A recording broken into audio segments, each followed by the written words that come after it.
어느 날 제가 거리를 걷다가 문득 든 생각이 있습니다. 사람들이 어떻게 이렇게 다 다르냐? 다 다르게 생겼어요. 또 각 사람마다 특징들이 다 있는 겁니다. 걸음걸이도 다 달라요. 여러분, 성경도 그와 같아요. 성경 66권이 있는데 이 성경 각 권마다 다 특징들이 있습니다. 우리가 신앙생활을 하면서 그 특징을 한 문장으로 정리해 보면 성경을 이해하고 또 성경을 붙드는데 정말 큰 도움이 됩니다. 그렇다면 오늘 우리가 읽은 이 골로새서는 어떻게 우리가 정리할 수 있을까요? 저는 이렇게 정리할 수 있다고 생각합니다. 예수님께 집중하라라는 거예요. 한번 따라해 보실까요? 예수님께 집중하자. 제가 반복하는 이유는 안 따라하는 분이 있기 때문입니다. 다시 한번 해볼까요? 예수님께 집중하라. 에베소서가 그것을 우리에게 이야기하고 있다고 믿습니다. 여러분, 에베소서가 가진 특징이 있는데 성경 66권 가운데 가장 예수님 중심의 책입니다. 그래서 에베소서를 읽어보면 예수님이 얼마나 놀랍고 얼마나 탁월하고 뛰어난 분이신지를 이 바울이 소개하고 있지요. 에베소 1장 13절 이하에 쭉 보면 나오는데 그분은 우리를 어둠의 나라에서 하나님의 사랑의 아들의 나라로 우리를 옮기신 분이신데 그분이 어떤 분인가? 그분은 하나님의 형상이시고 만물보다 먼저 계셔서 만물을 창조한 분이시고 모든 지혜와 모든 지식과 모든 보화가 그 안에 충만하게 가득하게 거하시는 분이시다라고 이야기를 하고 있습니다. 여러분, 그렇다면 왜 바울이 골로새서에서 예수님이 그렇게 뛰어나고 탁월한 분이신지를 이야기하는 걸까요? 그 이유가 있습니다. 어떤 사람들이 예수님에게서 벗어나기 때문입니다. 예수님에서 벗어나 한눈 팔고 있기 때문입니다. 여러분, 어디로 벗어났을까요? 이런 것들입니다. 철학, 또 환상, 천사숭배, 신비주의, 금욕주의 이런 데 집중하는 거예요. 아니, 예수님께 집중해야 되는데 천사숭배하는 것, 환상을 보는 것, 또 금욕주의, 신비주의 뭐 이런 것들에 몰입했다라는 거예요. 그래서 바울이 아니다 그런 것들은 다 주변이야. 주변. 예수님께 집중해야지 라고 전하고자 했던 것이지요. 그래서 골로새서 2장 8절에 이런 말씀이 있습니다. 누가 철학이나 헛된 속임수로 여러분을 노획물로 삼을까 조심하십시오. 그런 것은 사람들의 전통과 세상이 유치한 원리를 따라하는 것이고 그리스도를 따라하는 것이 아닙니다 라고 했어요. 골로새 2장 18절에도 아무도 겸손과 천사숭배를 주장하면서 여러분을 비방하지 못하게 하십시오. 그런 자는 자기가 본 환상에 도취되어 있고 육신의 생각으로 터무니없이 교만을 부립니다 라고 했습니다. 내가 뭘 봤대요. 그러면서 그것을 인정하지 않고 그것을 따르지 않으면 막 정죄하는 겁니다. 천사를 숭배하게 만드는 거예요. 이런 흐름이 있었어요. 예수님을 벗어나는 겁니다. 그러면 안 된다. 예수님께 집중해야 된다 라는 그 말씀을 전하기 위해서 이 골로새서를 쓰게 됐던 것이지요. 여러분, 바울이 그러면서 십자가 복음으로 구원받은 사람들이 예수님께 집중하여 추구해야 될 것이 무엇인지에 대해서 이야기합니다. 자, 예수님께 집중하고 그러면 우리가 뭘 추구해야 되는가? 뭐라고 말합니까? 위의 것을 쫓는 삶을 사는 겁니다. 위의 것을 추구하며 사는 것입니다. 그래서 골로새 3장 1절에 이렇게 말합니다. 그러므로 너희가 그리스도와 함께 다시 살리심을 받았으면 위의 것을 찾으라. 거기는 그리스도께서 하나님 우편에 앉아 계시느니라. 위의 것을 생각하고 땅의 것을 생각하지 말라라고 하셨습니다. 예수님께 집중하여 위의 것을 찾으면서 살아야 된다. 자, 그렇다면 위의 것을 찾는 삶은 어떤 삶일까요? 위의 것을 찾는다. 너무 추상적이잖아요. 너무 막연하잖아요. 위의 것을 찾는 것은 무엇일까요? 우리가 어떤 종교적인 행위에 열심을 내는 걸까요? 예배 열심히 드리고 기도 열심히 하고 성경 많이 읽고 헌금 많이 하고 교회 열심히 하는 걸까요? 그것도 물론 중요하겠지만 바울이 위의 것을 찾으라라고 하면서 위의 것을 찾는 삶이 무엇인지에 대해서 쭉 이야기하는데 전혀 의외의 것이 나옵니다. 먼저는 뭐라고 했는가 하면 육체의 정욕을 욕망을 죽여야 한다라고 했습니다. 땅에 속한 지체인들을 죽여야 한다라고 했어요. 그것이 위의 것을 찾는 것이라고 이야기합니다. 골로새 3장 5절에 이렇게 말합니다. 그러므로 땅에 속한 지체의 일들 곧 음행과 더러움과 정욕과 악한 욕망과 탐욕을 죽이십시오. 탐욕은 우상 숭배입니다. 6절 이런 것들 때문에 순종하지 않는 자들에게 하나님의 진노가 내립니다 라고 했어요. 10절에 가서 이렇게 말합니다. 새 사람을 입으십시오. 이 새 사람은 자기를 창조하신 분의 형상을 따라 끊임없이 새로워져서 참 지식에 이르게 됩니다 라고 했습니다. 위의 것을 찾는 것이 무엇인가? 삶의 자리에서 드러나는 거룩한 삶이라는 거예요. 삶의 자리에서 거룩한 삶을 살아야 된다는 거예요. 교회 와서 교회 열심히 하는 게 아니라는 겁니다. 뭐 예배 열심히 드리고 기도 열심히 하고 뭐 이런 게 아니라는 거예요. 위의 것을 찾는 게 뭐냐? 너 삶의 자리에서 거룩한 삶을 살아야 된다. 그것이 위의 것을 찾는 거다라고 이야기를 합니다. 그 다음에 또 위의 것을 찾는 것이 뭐라고 말합니까? 너에게 주어진 관계를 은혜가 가득한 관계로 만들라라는 거예요. 여러분, 그래서 오늘 12절에 이렇게 말하죠. 그러므로 여러분은 하나님의 택하심 입은 사랑받는 거룩한 사람답게 동정심과 친절함과 겸손함과 온유함과 오래 참음을 옷 입듯이 입으십시오. 누가 누구에게 불평할 일이 있더라도 서로 용납하여 주고 서로 용서하여 주십시오. 주님께서 여러분을 용서하신 것과 같이 여러분도 서로 용서하십시오. 이 모든 것 위에 사랑을 더하십시오. 사랑은 완전하게 묶는 띠입니다 라고 했습니다. 여러분, 이 말씀을 압축하면, 간략하게 요약하면 어떤 말씀입니까? 너에게 주어진 관계를 은혜 가득한 관계로 만들라라는 얘기죠. 누가 누구에게 불평이 있고 불만이 있거든 용납하라, 용서하라. 주님께서 너를 용서하신 것처럼 용서하라. 이것에 사랑을 더하라. 사랑은 모든 것을 묶는 띠다. 이 얘기의 핵심은 다른 것 아니잖아요. 너에게 주어진 관계, 은혜가 가득한 관계가 되게 하라. 관계에 대한 거잖아요. 누구 용서하는 거, 누구 사랑하는 거. 이거 관계에 대한 말씀이잖아요. 조금 울립니다. 이 모니터를 좀 크게 해주셔야 될 것 같아요. 여러분, 관계에 대한 말씀이에요. 너에게 주어진 관계를 은혜가 가득한 관계가 되게 하라 라는 얘기예요. 여러분, 사람은 평생 관계 속에서 살지 않습니까? 아마 무인도에서 혼자 살아가는 사람 말고는 사람과 관계를 맺지 않고 살아가는 사람은 한 사람도 없을 것입니다. 우리는 태어나자마자 관계 속에 던져집니다. 가족이란 관계를 만나게 되지요. 학교에 가면 학우들 관계를 갖게 됩니다. 직장이나 사회에 가면 동료, 상사, 또 후배, 이런 관계를 맡게 되지요. 또 결혼을 하면 배우자의 가족이라는 관계를 맡게 되지요. 그뿐만입니까? 교회 공동체 안에서는 성도라는 관계를 우리가 가지게 되지 않습니까? 사람은 태어나서 죽을 때까지 관계 속에서 살아간다라고 해도 과언이 아닙니다. 그래서 주님께서 위의 것을 찾는 삶이 무엇인지에 대해서, 이 관계에 대해서 말씀하신 것 같아요. 너에게 주어진 관계를 은혜 가득한 관계로 만들라. 우리가 관계 속에서 살고 관계가 너무나 중요하기 때문이죠. 여러분, 그렇다면 여러분은 지금 은혜가 가득한 관계를 누리고 계시나요?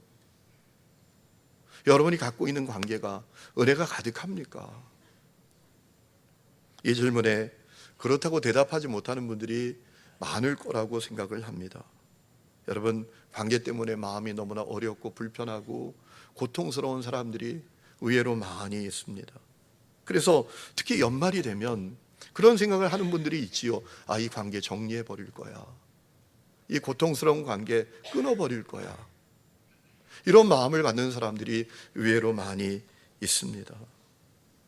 여러분, 관계 때문에 겪는 고통이 정말 쉽지 않습니다. 돈이 없으면요, 돈이 없어서 받는 고통은 그냥 안 쓰면 되잖아요. 그렇죠? 건강이 없어 받는 고통은 이 악물고 견디면 되잖아요. 그런데 이 관계의 고통은 그렇지 못해요. 왜? 원하든 원하지 않든 계속 만나야 되니까. 가족으로부터 고통을 받는 그 관계라면 가족을 벗어날 수가 없잖아요. 계속 만나야 되잖아요. 성도라면 매 주일마다 만나야 되잖아요. 그러니 얼마나 고통스러워요. 물론 결별하면 해결할 수 있죠. 아니, 해결하는 것처럼 보일 뿐이죠. 가족의 연을 끊거나 또 이직을 하거나 전학을 가거나 교회 공동체를 떠나 옮기면 해결할 수 있죠. 그런데 여러분, 해결이 아닙니다. 해결하는 것처럼 보일 뿐이죠. 왜 그렇죠? 중요한 이유가 있죠. 옮긴 그곳에, 떠난 그곳에 더 지독한 사람이 있어요. 더 어려운 사람이 또 있거든요. 여러분, 우리가 살아가면서 그러잖아요. 뭐 피하다 뭐 만난다.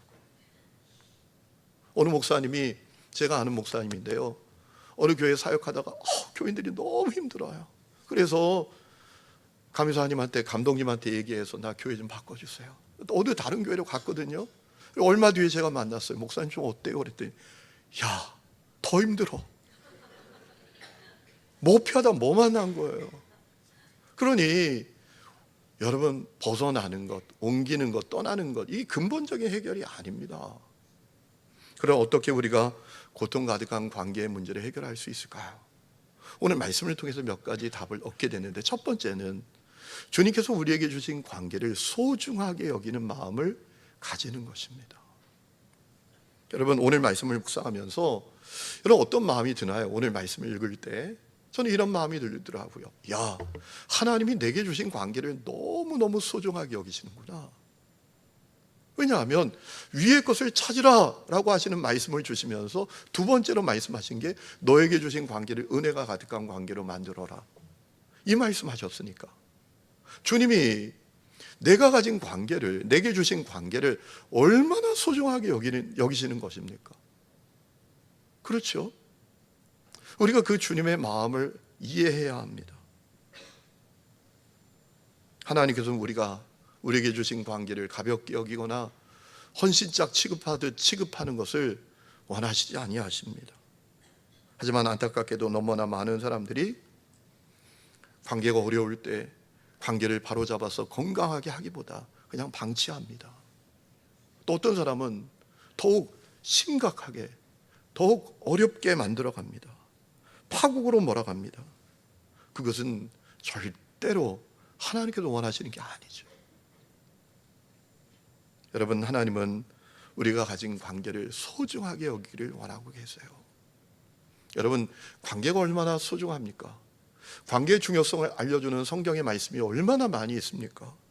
전도서 4장 9절에 두 사람이 한 사람보다 나음은 그들이 수고함으로 좋은 상을 얻을 것임이라 라고 하셨고요. 잠언 17장 17절에 사랑이 언제나 끊어지지 않는 것이 친구고 고난을 함께 나누도록 태어난 것이 혈육이다 라고 했어요. 이 관계가 얼마나 소중한지 알려주시는 말씀이죠. 그러므로 하나님의 마음으로, 하나님의 눈으로, 하나님의 관점으로 내게 주신 관계를 바라보아야 합니다. 관계를 소중하게 여겨야 합니다. 그리고 관계가 어려워질 때 그것을 심각하게 여겨야 합니다. 안 만나면 그만이지, 뭐 안 보면 그만이지, 이게 아닙니다. 주님이 주신 그 관계를 소중하게 여겨야 합니다. 소중하게 여겨야 합니다. 여러분 생각해 보세요. 여러분 몸이 얼마나 소중합니까? 병원에 갔는데 의사 선생님이 심각한 얼굴로 여러분 바라보시면서 어떡합니까? 3개월 남았습니다 라고 한다면 얼마나 여러분 충격적이겠습니까? 마음이 아프겠습니까? 얼마나 다급하겠습니까? 그러한 마음으로 내게 주신 관계를 바라보는 눈이 우리에게 열려야 한다는 거예요. 우리는 관계를 너무 소중하게 여기지 않아요. 하찮게 여겨요. 안 만나면 그만이지, 뭐 이런다니까요. 그렇지 않습니다. 하나님께서 우리에게 주신 관계는 다 소중합니다. 우리에게 그 눈이 열려야 합니다. 그 눈이 열리면 우리에게 주신 관계를 고통스러운 관계로 만들지 않습니다. 관계를 파국으로 몰아가지 않습니다. 이 관계가 소중하니까. 오늘 그 은혜가 여러분에게 있기를 주의 이름으로 축원합니다. 두 번째는 은혜 가득한 관계를 가지는 키는 내가 쥐고 있다라는 것을 기억해야 합니다. 여러분, 사람과의 관계가 불편해지고 심각해지는 이유가 무엇입니까? 두 사람이 관계 개선, 관계 회복이 도움이 안 되는 일을 계속하기 때문입니다. 그래서 이 관계가 더 어려워지잖아요. 왜 그럽니까 도대체? 왜 그렇게 하는 겁니까? 관계 개선, 관계 회복에 전혀 도움이 안 되는 일을 두 사람이 계속합니다. 그러니 관계가 더 어려워집니다. 왜 그러죠? 중요한 마음이 있죠. 자기 안에 나는 잘못이 없어. 잘못으로 따지면 저가 더 잘못했지. 손해본 것으로 따지면 내가 더 많은 손해를 봤지. 이런 마음이 우리에게 사로잡고 있어요. 둘 다 그러니까 이 관계가 회복이 됩니까? 여러분, 이렇든 저렇든 우리가 분명히 기억해야 될 것이 있는데요, 그 불편한 관계를 은혜 가득한 관계로 만드는 키는 내가 갖고 있다라는 것입니다. 여러분, 그 키는 어떤 것일까요? 내가 그 키를 가졌는데 그 키는 어떤 것입니까? 내가 하나님의 사람이 되는 것입니다. 내가 하나님의 사람으로 서는 것입니다. 내가 하나님의 사람이 되어서 오늘 말씀이 있는 대로 동정, 친절, 겸손, 온유, 인내 옷을 입는 것입니다. 오늘 12절에 이렇게 말씀하셨죠. 그러므로 여러분은 하나님의 택하심 입은 사랑받는 거룩한 사람답게 동정심과 친절함과 겸손함과 온유함과 오래 참음을 옷 입듯이 입으십시오 라고 했습니다. 이 말씀의 의미는 뭡니까? 이 말씀의 내용은 알겠는데 이 말씀에 담겨있는 아주 중요한 의미가 하나 있지 않습니까? 세상에 있는 자연적인 사람, 전적으로 타락해 부패해 있는 사람은 관계 회복을 갖게 하는 키를 못 갖고 있다 이 말이에요. 세상에 있는 불신자들, 전적으로 타락하여 부패한 상태에 놓여 있는 사람들은 관계가 불편하고 어려워져도 그 관계를 푸는 키를 못 갖고 있어요. 그런데 성도는 다릅니다. 예수 십자가 복음으로 말미암아 하나님의 자녀가 되고 새로운 피조물이 되었기 때문입니다. 이 속에 보혜사 성령님이 오셨기 때문입니다. 여러분, 성도는 누굽니까? 성령님이 내 안에 오신 사람들이에요. 성령이 오신 사람들은 어떻게 삽니까? 성령의 이끄심을 따라 살죠. 여러분, 에베소서 2장 말씀을 보세요. 전적으로 타락한 사람들은 어떤 상태에 놓여 있다고 말합니까? 죽어 있습니다. 영이 죽어 있습니다. 그래서 그들은 어떻게 삽니까? 육체가 이끄는 대로, 마음이 땡기는 대로 삽니다. 그게 저 불신자들이라고 이야기합니다. 그런데 성도는 다릅니다. 성도는 이 속에 보혜사 성령님이 오셨어요. 삼위일체 하나님이신 성령님이 이 안에 오셨습니다. 그래서 그 성령님이 이끄시는 대로 살아요. 마음이 내키는 대로, 육체가 원하는 대로 살아가는 사람이 아니라 성령을 따라 살아갑니다. 성도는 이 속에 성령님이 계시고 성도에게는 성령의 옷장이 있습니다. 그 성령의 옷장 속에 불쌍히 여기는 마음, 동정, 겸손, 온유, 인내, 친절이 걸려 있습니다. 그래서 그거 꺼내 입으면 됩니다. 그게 성도입니다. 그래서 성도는 관계가 어려워질 때 그 관계를 풀 수 있는 키를 가졌다는 말이에요. 이거 우리가 기억해야 합니다. 우리는 더 세상에 있는 자연인이 아니잖아요. 전적으로 타락하여 부패 있는 사람들이 아니잖아요. 우리가 예수 십자가 보혈로, 죄는 내가 졌는데 죄값은 예수님께서 치르신 그 보혈의 피로 우리 죄를 씻음받고 의롭다고 여김을 받아 성령님이 우리 안에 오셔서 우리는 성령의 옷장에 옷을 갖고 있는 사람들이에요. 꺼내 입을 수 있는 사람들이에요. 불쌍히 여기는 옷, 친절한 옷, 겸손한 옷, 인내하는 옷, 겸손한 옷, 우리는 꺼내 입을 수 있어요. 그렇기 때문에 우리는 어렵고 불편한 관계를 푸는 키를 우리가 갖고 있단 말입니다. 이거 기억해야 합니다. 여러분, 그러므로 우리 앞에 결단이 있습니다. 내 안에 있는 성령의 옷장에서 그 옷들을 꺼내서 입고 관계를 풀 것인가, 아니면 평생 벌거벗은 자처럼 살 것인가, 결단해야 합니다. 저는 우리 하나님교회 성도들이 성령의 옷장에서 겸손, 친절, 온유, 인내, 불쌍히 여김에 옷을 꺼내 입는 분들이 되시기를 축원합니다. 그러면 관계 회복이 시작이 됩니다. 세 번째는 불편한 관계 사이에 하나님의 은혜가, 사랑이 흐르도록 하는 것입니다. 여러분, 우리가 관계가 불편해지면 이럴 때가 오잖아요. 이제는 안 돼. 이 사람과 나와의 관계 회복이 일어나는 가능성은 1도 없어. 이런 마음을 가질 때가 있지 않습니까? 그때 시작해야 될 일이 있습니다. 그와 나 사이에 하나님의 사랑, 하나님의 은혜의 강이 흐르도록 하는 것입니다. 여러분, 오늘 우리가 읽은 12절 이런 말씀이 있죠. 누가 누구에게 불평할 일이 있더라도 서로 용납하여 주고 서로 용서하여 주십시오. 주님께서 여러분을 용서하신 것과 같이 여러분도 서로 용서하십시오. 이 모든 것 위에 사랑을 더하십시오. 사랑은 완전하게 묶는 띠입니다 라고 했습니다. 이 말씀의 의미가 무엇입니까? 나와 힘들고 불편해진 그와 나 사이에 하나님의 사랑, 하나님의 은혜의 강이 흐르게 하라 라는 얘기입니다. 여기 나오는 사랑이라는 단어는 어떤 단어일까요? 원문을 보니까 아가페더라고요. 아가페.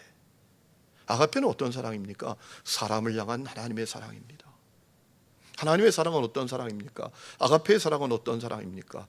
무조건적인 사랑, 한없는 사랑. 그리 아니하실지라도 그럼에도 불구하고의 사랑이 아니겠습니까? 그래서 로마서 8장 35절에 바울이 고백했죠. 누가 우리를 그리스도의 사랑에서 끊을 수 있겠습니까? 환난입니까? 공고입니까? 박해입니까? 굶주림입니까? 헐벗음입니까? 위협입니까? 또는 칼입니까? 못 끊어요. 왜? 내가 하나님을 사랑하기 때문이 아닙니다. 하나님이 나를 사랑하기 때문에. 그래도 사랑하고 한없이 사랑하고 무조건적으로 사랑하니 누가 끊어냅니까? 나는 끊어내도 하나님은 끊어내지 않습니다. 그러니 그 누구도 그 무엇도 하나님의 사랑에서 나를 끊어낼 수 없다라는 거예요. 그게 하나님의 사랑이죠. 여러분, 하나님의 사랑은 인간의 실수와 허물보다 큽니다. 하나님의 사랑은 인간의 약점보다 큽니다. 하나님의 사랑은 인간의 배신보다 큽니다. 하나님의 사랑은 그저 용서하고 용납하는 사랑입니다. 그러므로 불편한 관계, 그와 나의 사이에 하나님의 사랑과 은혜의 강이 흐르게 해야 한다는 것이죠. 사실 하나님의 은혜와 사랑의 강이 흘러가야 될 대상, 그 은혜와 사랑의 강에 적셔져야 될 대상은 나 자신이 먼저입니다. 여러분, 왜 그럴까요? 중요한 이유가 있어요. 관계가 불편해지는 것은 늘 일방적이지 않기 때문입니다. 쌍방적이기 때문입니다. 나의 부족함, 나의 허물, 나의 모자람, 나의 실수, 이런 것들이 관계의 어려움을 만들 때가 많잖아요. 더욱이 우리가 얼마나 약한 사람들입니까? 우리가 왜 약합니까? 내가 자란 환경, 내가 자란 배경, 내 부모의 영향력, 이런 것 때문에 우리가 약함을 갖고 있잖아요. 여러분, 그런 얘기가 있어요. 두 사람이 만나면 두 사람만 만나는 게 아니라 10사람이 만나는 거래요. 왜요? 두 사람의 부모, 조부모 다 만나는 거예요. 두 사람 만나는 것 같지만 사람은 원하지 않던 자기 부모로부터, 자기 환경으로부터 신체적인 영향력, 정서적인 영향력을 다 받아들이게 되어 있습니다. 그래서 그것이 내 인생을 너무나 고통스럽게 만들 때가 있잖아요. 그것 때문에 사람과의 관계가 불편해질 때가 또 많습니다. 저는 예전에 제 친구하고 관계가 좀 불편했던 적이 있어요. 왜 그랬냐 하면 이 친구가 제가 있는데 다른 사람하고 뭐라고 얘기하는 거예요. 그게 좀 마음에 걸려요. 이 친구가 나한테 비밀이 있지? 나한테는 얘기 안 하고 저 사람하고는 저렇게 얘기하지? 마음이 좀 어렵고 그 친구를 오해하게 됐어요. 근데 나중에 관계가 풀렸거든요. 내가 너 불편했어. 아니, 나하고 있는데 너 왜 그 사람하고 막 얘기하냐? 너 되게 불편했다. 너 도대체 무슨 얘기했냐? 그랬더니 그 형이 나한테 3만 원 빌려갔는데 안 갚더라고. 그래가지고 내가 다른 사람은 크게는 얘기 못하고 3만 원 언제 갚을 거예요? 그랬더니 언제 갚을게 그러더라는 거예요. 아무것도 아니더라고. 근데 저한테는 그게 어렵게 다가오는 거예요. 그 모습이, 그 태도가. 왜 그런지 아세요? 제가 자란 배경과 환경 때문에 그래요. 중학교 4학년 때 아버지가 망했어요. 사람들이 지나가면 망한 자식, 망한 집 자식, 망한 집 자식, 수군수군 되는 그 부정적인 영향력이 제 안에 가득해요. 그래서 사람들하고 관계가 어려운 거예요. 제가 해결했지요, 지금은. 여러분, 어떤 사람은 열등감으로 가득합니다. 피의식으로 가득합니다. 어떤 사람은 완벽주의예요. 어떤 사람은 너무나 엄격합니다. 어떤 사람은 늘 책임을 회피합니다.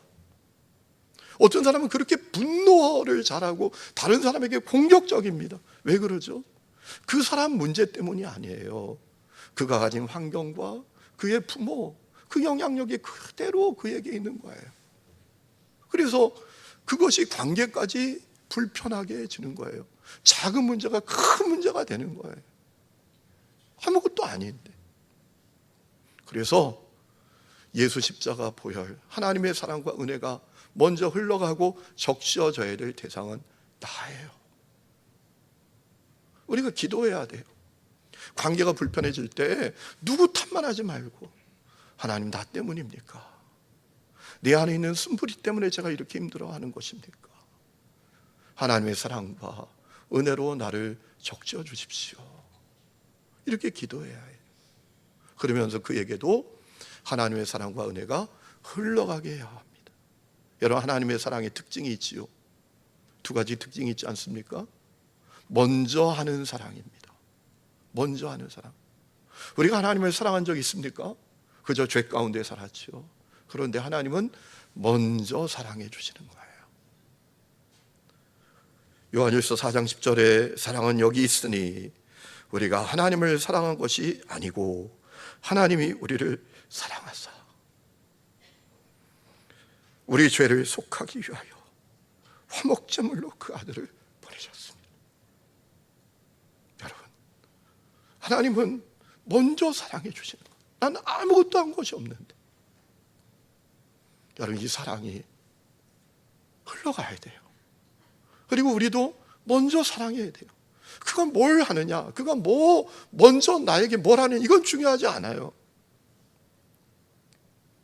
먼저 사랑해야 돼요.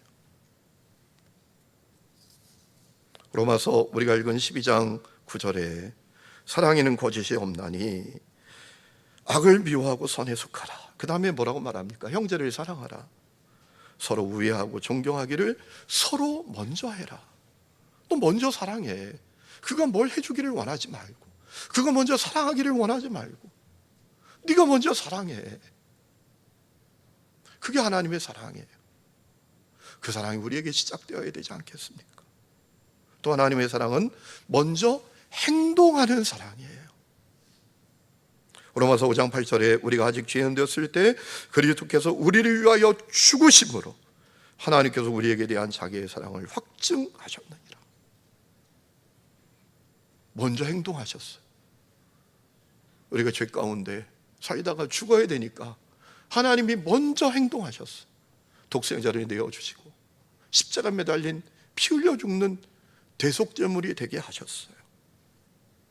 여러분, 하나님의 사랑은 먼저 행동하는 사랑이에요.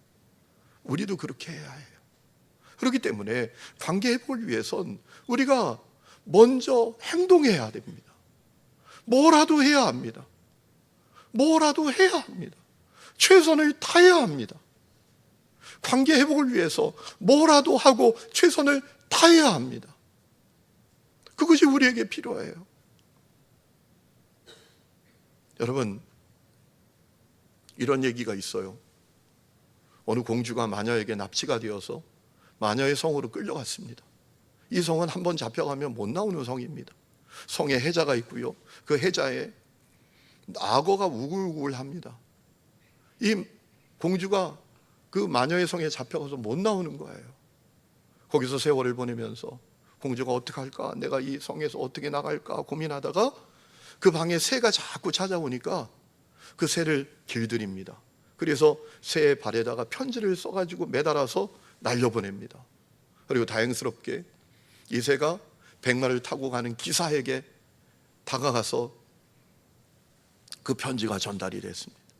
기사가 편지를 펼쳐서 읽어보니까 공주의 편지입니다. 내가 지금 마녀의 성에 갇혀 있습니다. 위치까지 다 나와 있습니다. 이 백마를 탄 기사가 야, 큰일이다. 이 공주 구해내야 되는데 어떻게 할까? 내가 숙소에 가서 생각하자라고 숙소로 돌아갔습니다. 그리고 공주는 늙어 죽고 말았습니다. 무슨 얘기입니까? 아무것도 안 했다라는 거예요. 아무것도 안 했다. 오늘 많은 사람들이 그렇게 살아요.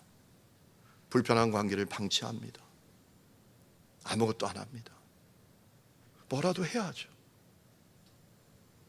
여러분, 우리 새삼선 유치원 아이들에게 한번 물어보십시다.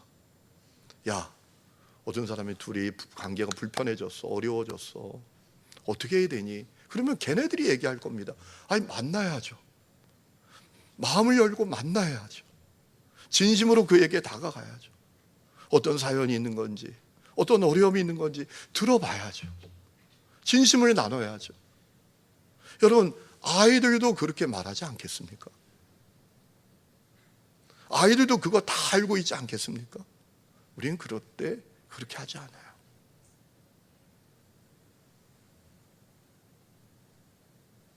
많은 사람들이 만나지 않아도 그 마음 다 안다고 생각합니다. 참, 다 독심술을 갖고 있죠, 그렇죠? 에이, 만나봐야 아무 소용없어. 내가 그 마음 다 알아.